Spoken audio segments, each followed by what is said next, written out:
Bienvenidos una vez más a Un Día con Ángel aquí en Excelsior TV. Recordará usted que el día de ayer le dije que hoy lo dedicaríamos a terminar el comentario que comenzó este miércoles. Básicamente ayer le hice a usted un recuento de lo fallido de todas estas estrategias que los gobiernos ejemplifiqué desde el presidente Salinas a la fecha, han intentado en algunos casos aplicar y en otras nomás se han quedado en anuncios para lograr ese ansiado crecimiento a tasas altas durante periodos prolongados. Recordé también el de ayer que algunas personas dicen que lo hemos intentado todo y nada ha resultado.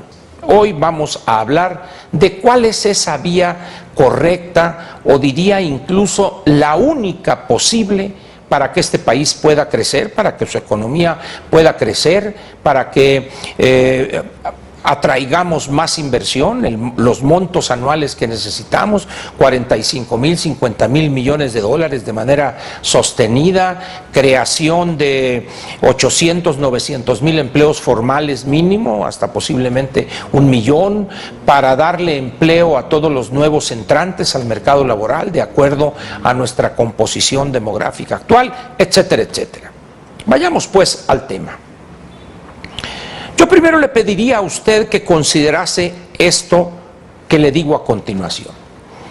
Antes o muy al principio de este sexenio del presidente Enrique Peña Nieto, yo pedí de una manera respetuosa que viera él la posibilidad de tener o de hacer suyo dos sentidos, ahorita le voy a explicar a usted qué quiero decir con eso, en la gobernación.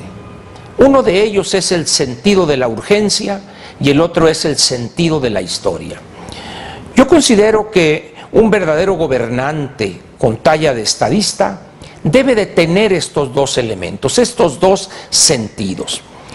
El sentido de la urgencia es entender el momento que vive el país y los gobernados y la política, la educación, la cultura, etcétera, en general, y lanzarse de manera decidida en ese momento a enfrentar los problemas y resolverlos. No esperar de manera calmada, no nadar de muertito, pues, para decirlo claramente. Ese es el sentido de la urgencia, entender que los problemas día que pasa en los cuales son desatendidos, esos problemas se complican. Yo pedía pues eso al presidente Peña Nieto, que tuviera sentido de la urgencia. Y también le pedí que tuviera, si fuera posible, por supuesto, que tuviera sentido de la historia. ¿Qué quise decir o qué significa esto de sentido de la historia? Cuando un gobernante entra en funciones, pues se allega información de la que haya carecido antes en el periodo entre que es electo o elegido, perdón, y luego declarado presidente electo. De diversas fuentes le llega información y se forma un panorama claro de la situación del país, pero también del rumbo que está siguiendo ese país y cuál va a ser el muy posible desenlace de no cambiar las cosas. O dicho de otra manera, si no se cambia el rumbo o si no se toman las medidas adecuadas para llegar a buen puerto. Entonces el sentido de la historia es rechazar o no resignarse a ese resultado, sino buscar con una gobernación decidida, firme, correcta, acabar con ese destino que para algunos prácticamente es irreductible, de que vamos inevitablemente al abismo. Tenemos entonces así dos elementos de la gobernación que yo pensé que serían fundamentales en la que está desarrollando el presidente Peña Nieto. Repito, sentido de la urgencia y sentido de la historia. ¿Y por qué fue esta petición? Ya le hice el recuento a usted ayer de todo esto que hemos intentado, no solo este gobierno, sino los 4, 5, 6 o 7 anteriores, y que lo único que hemos hecho es darle vuelta, sacarle la vuelta a esa gran decisión. Hoy lo dije ayer y lo repito hoy, el presidente Peña Nieto ha sido alcanzado por el destino.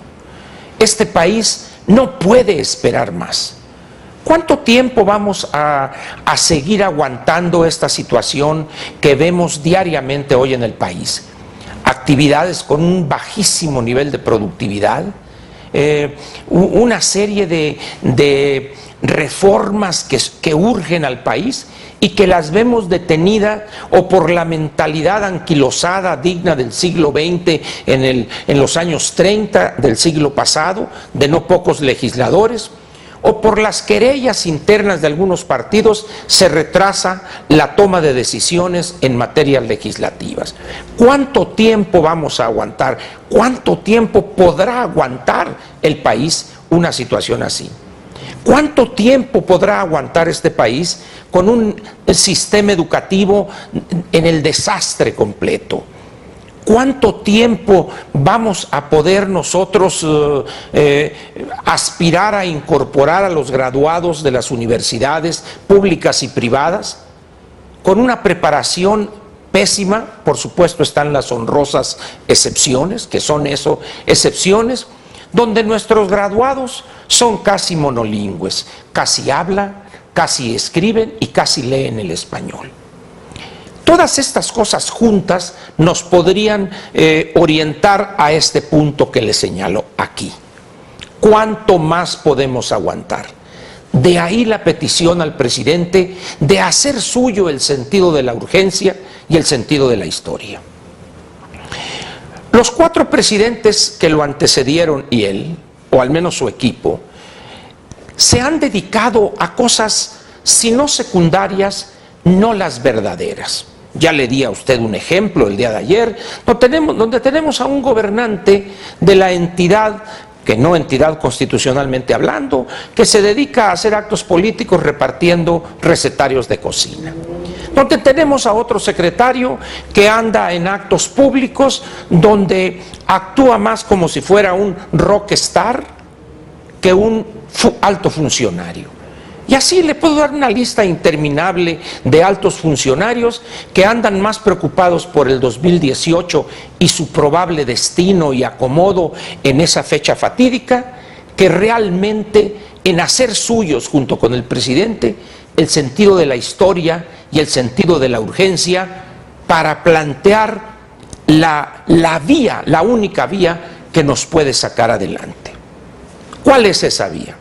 Desde mi modesto punto de vista no es otra que la liberación total de las actividades económicas en este país, la remoción de obstáculos de una vez y por todas. Le doy ejemplos, 2 muy sencillos. ¿A usted le preocupa, por ejemplo, que el campo sea hoy y desde hace varios decenios una fábrica de miserables, de hambrientos, de campesinos improductivos, que viven en la miseria, la marginación, la desnutrición?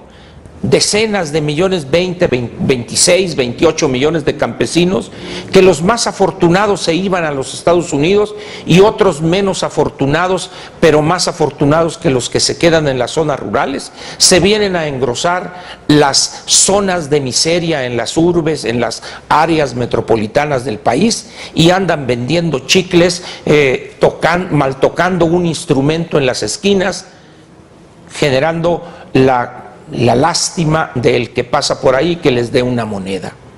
¿Está usted de acuerdo en que debamos mantener el campo así? No. Hay que enfrentar ese problema. ¿Cómo? Con decisión. De una vez por todas, modificar la Constitución, liberar de trabas el campo mexicano para que fluya el capital, la tecnología y el sentido empresarial, y de ser una fábrica de miseria y de miserables, se convierta en un espacio económico de alta productividad y de creación de empleo permanente. ¿Le parece a usted correcto lo que tenemos hoy en el mercado laboral, por ejemplo? Casi 5 millones de litigios, los más de ellos absurdos, en tribunales donde reina la corrupción.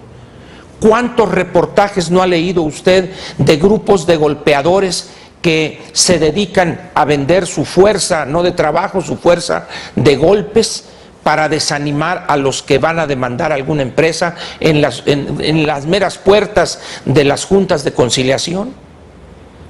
¿Le parece a usted que las rigideces laborales que son quizá adecuadas o lo fueron para los años 60 del siglo pasado sean aplicables hoy?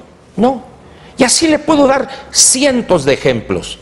Por eso planteo, hay que liberar de raíz todo lo que impide la inversión, la creación de empleo, la creación de fuentes de empleo.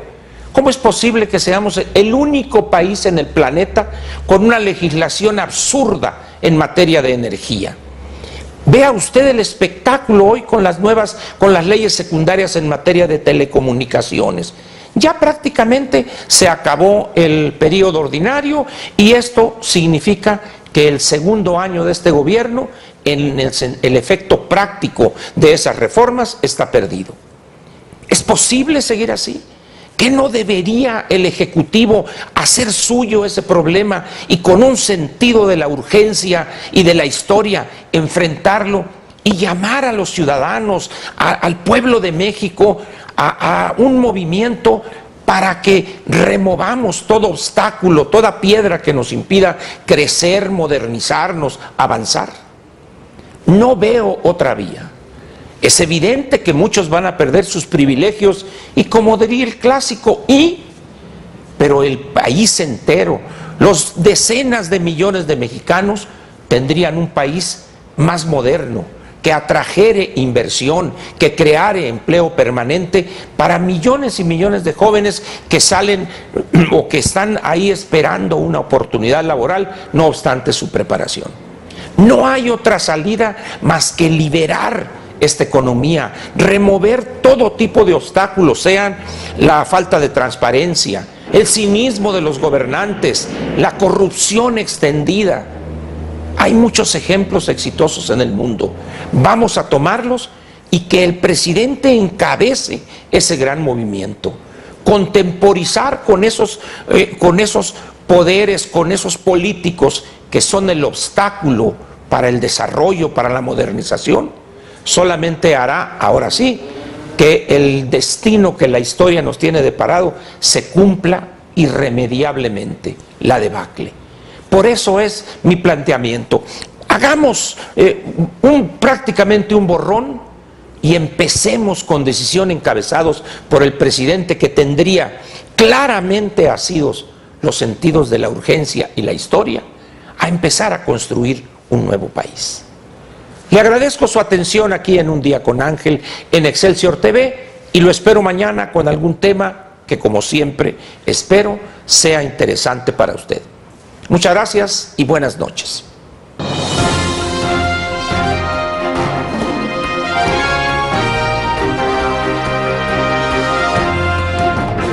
Te invitamos a seguir cuestionando la información con los siguientes videos.